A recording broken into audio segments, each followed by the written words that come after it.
Donc alors ça c'est le Sylvaner.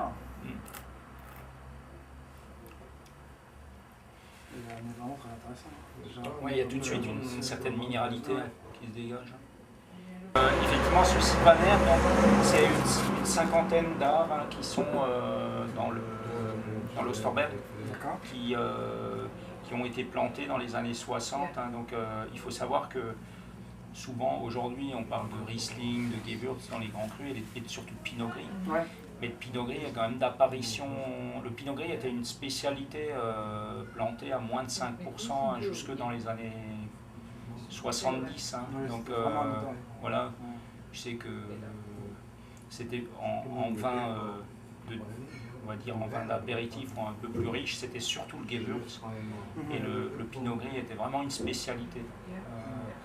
Et donc il a fortement évolué dans les années 80.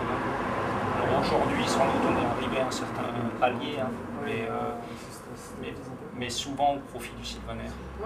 Puisqu'ils ont un peu, on ne va pas dire les mêmes périodes de maturation, mais ils s'adaptent au même type de terroir. Au même terroir, ils peuvent bien s'épanouir. Voilà, parce que le Sylvaner, c'est un cépage qui a une période de végétation relativement courte. C'est-à-dire qu'il fleurit très tard, mais il est mûr plus tôt. Et donc c'est intéressant pour les terroirs un peu tardifs. Et donc l'Osterberg, là où nous on a nos vignes, est quand même en altitude. Donc c'était un cépage relativement adapté.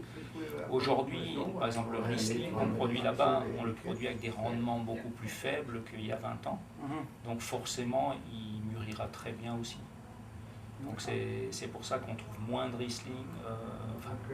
On en trouvait peut-être pas autant dans ces altitudes qu'on trouve aujourd'hui.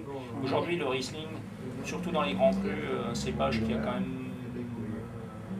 c'est lui qui s'exprime le mieux, qui donne le plus de différence et qui est intéressant aussi au niveau gastronomique. C'est vrai que le Sylvaner, on a tout peu moins d'Alsace qui se penche dessus, qui se donne le mal à essayer de faire un...